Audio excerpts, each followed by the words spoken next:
Hello from Southern Ontario, June 21st. Taking a little break. I'm toiling around out in the sun in there. Man, it's hot. I just seem to keep falling behind every day on trying to get myself out of here on schedule for a number of reasons. One of them is my buddy Contraption Anthony there. Made a couple of videos of us loading stuff up. Both a godsend and a curse. I sold him the 2 tractors on a good deal because it's the right home. More on that when I deliver my beloved little 8N Annie, who I hate to part with. He's taken a lot of stuff I wouldn't have gotten rid of otherwise. Good for him and good for me, but it's taking up time.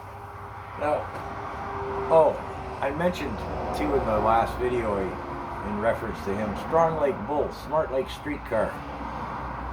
Remind me to reference that at the end of the video so I don't forget. It wasn't an insult. But something I learned, I guess I sort of already knew, but excuse me, something I learned, no young guys at all this stuff I've been selling off. 12 years of accumulation, most of it shop stuff. Guess they're all in mom's basement playing video games after going to the, what do you call it? The smoking store, you know, whatever. When I was a young guy, whether it was back here in a sort of rural setting or I left home when I was 17 and ended up in the city, we all wanted our own shops, you know. Guys were into cars, I was into bikes, other guys were into woodworking. You find bargains like these, we'd be all over it. I don't see a single young guy at the sale I've been having.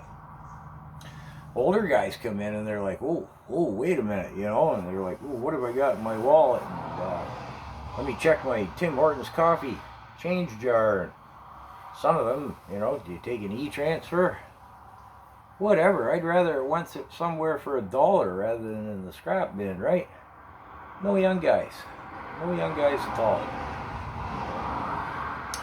In my reference to strong like bull, smart like streetcar, that was a line from a movie. I can't even remember what the movie was. It stuck in my head. It had to do with the immigrants coming into New York City, Ellis Island, like at the turn of the century, 1900s. Whatever the movie was about. And the one fellow, I don't know now, I think he was Ukrainian in the movie, but he could have been Polish or whatever, right?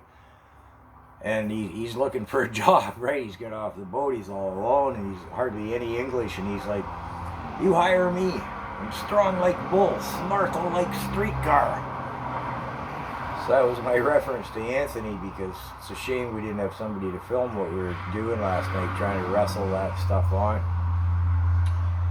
So anyways, I know I'm just rambling as I take a break here, but yeah, not a single young guy. I mean, there's stuff here. Some of the older guys have looked at it and they're like, that's a really good price. I have already got one. And again, as a young guy, I would have said, hey, that's a $300 piece of equipment for $50. Oh, well, let me go home and cash in my empties. I'm $7 short. Oof. Anyways, warm day here in Southern Ontario.